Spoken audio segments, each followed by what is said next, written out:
So, hello, I am back. It is Monday morning, and it is actually going to be snowing here today, which is pretty cool.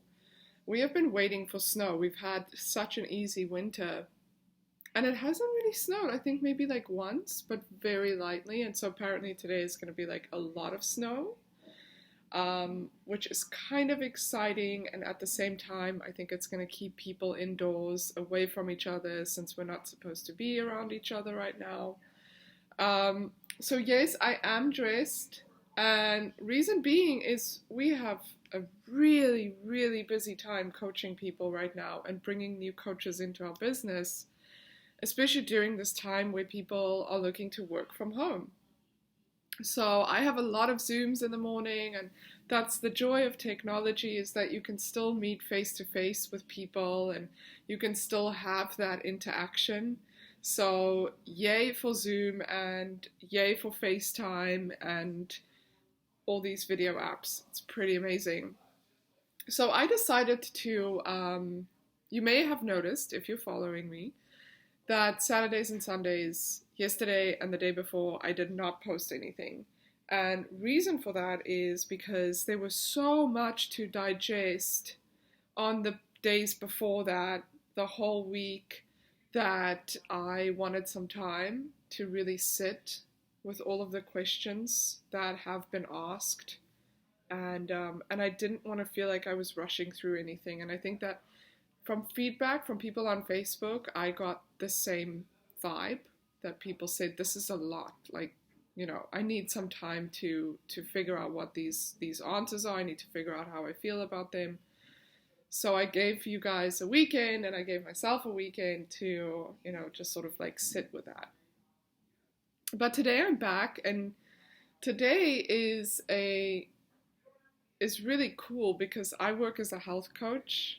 For those of you who don't know, I work as a sexologist as well. So I work with relationships, and then on the other spectrum of that, I work a lot with women who have body image concerns. And so health coaching really, really falls very nicely into my sexology practice, because I think that once people start feeling better physically, they can focus more on their intimate relationships too.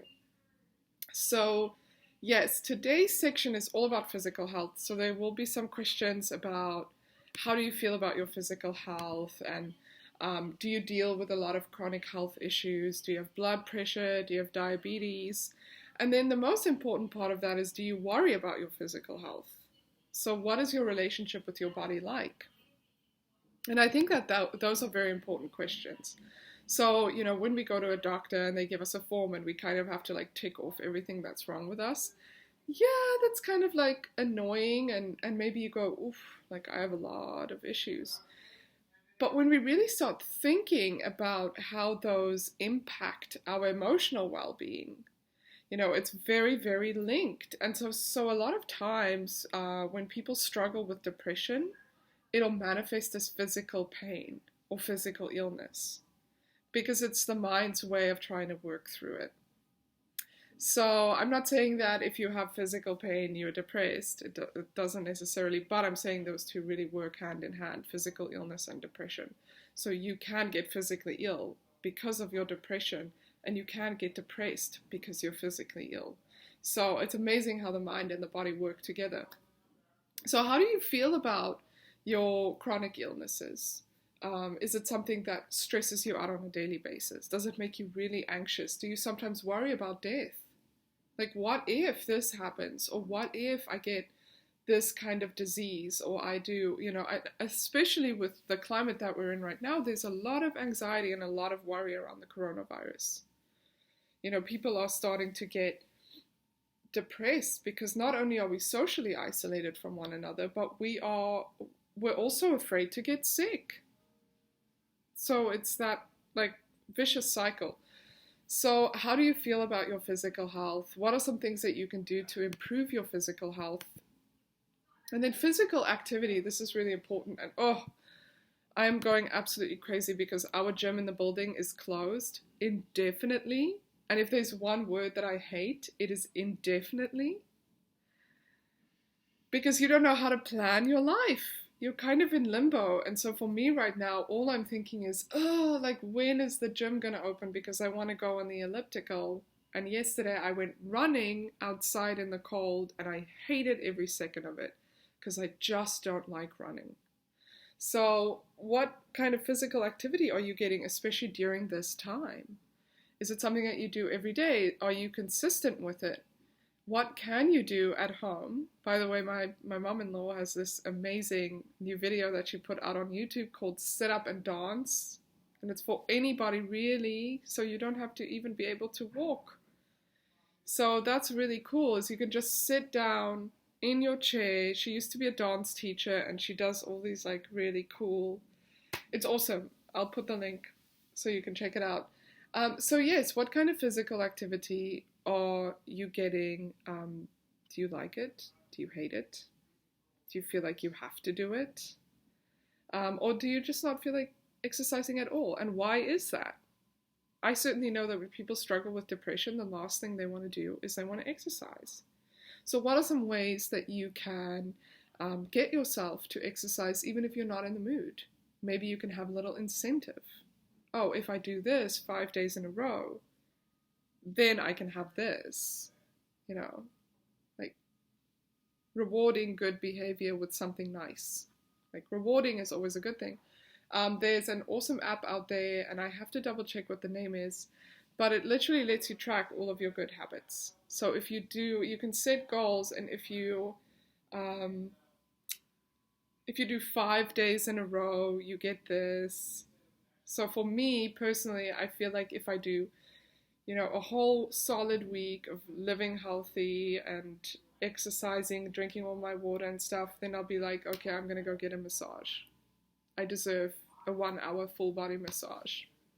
So what are some things that you can do for yourself in that sense? And then alcohol. I know a lot of people enjoy drinking alcohol, especially after a very stressful day. But then again, it also happens a lot with people who feel depressed because it numbs you in that very moment. But alcohol is actually a depressant. So it makes you feel worse. So what role does alcohol play in your life? Is it something that you can just use every so often and it makes you feel relaxed and it makes you feel good? Or is it having more of an effect on you? These are very tough questions, especially on just a video like this, because alcohol runs deep. Alcohol and drugs, it's a tough one, and I don't want to sit here and be like, so what role does alcohol? And then you go, actually, that's pretty deep. Let me just open this can of worms. And then once you've opened the can of worms, you have nowhere to take it. So this is something that you would need to discuss with a counselor if it is something that you are struggling with. And then food.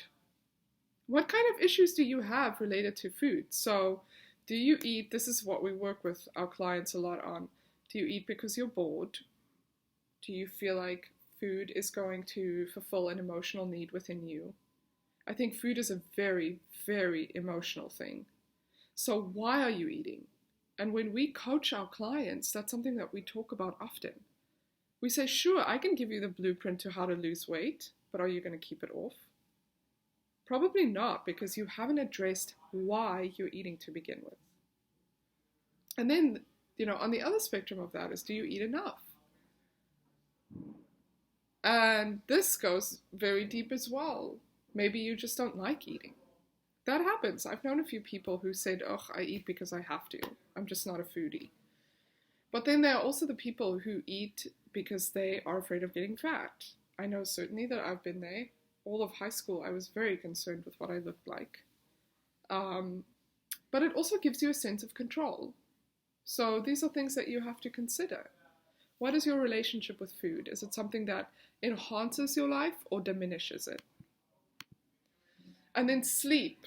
This one is, I love to sleep. So when you're not sleeping, everything becomes difficult. You want to eat more. You feel crabby. You start picking fights with people. So how much are you sleeping? Is it too much, too little? Do you have any problems falling asleep or staying asleep? Do you have trouble even waking up when your alarm has gone off? several times? Or do you wake up long before your alarm and then you can't get back to sleep? So, what could be contributing to your bad sleep hygiene? Is it kids, pets, neighbors? Maybe your partner snores. I'm very fortunate, mine doesn't. Maybe it's a demanding work schedule and you're feeling really stressed. So, what's going on there with your sleep? So, that's it for today. I don't think that we need to do anything else. Tomorrow will be the last of these questions, and then we're really going to get more into working, setting up a daily schedule, which I think is really vital. That's been such a help to me, just to feel more productive, to have an actual schedule written out, like 6 a.m. this happens, 7 a.m. this happens, and people can call me obsessive, but it works for me. So I'm going to go and put my makeup on so I can jump on the Zoom meeting. But thank you for tuning in today, and I hope that you're getting something out of this. Perhaps you're just learning about yourself, and that's enough in and of itself. So have a good day.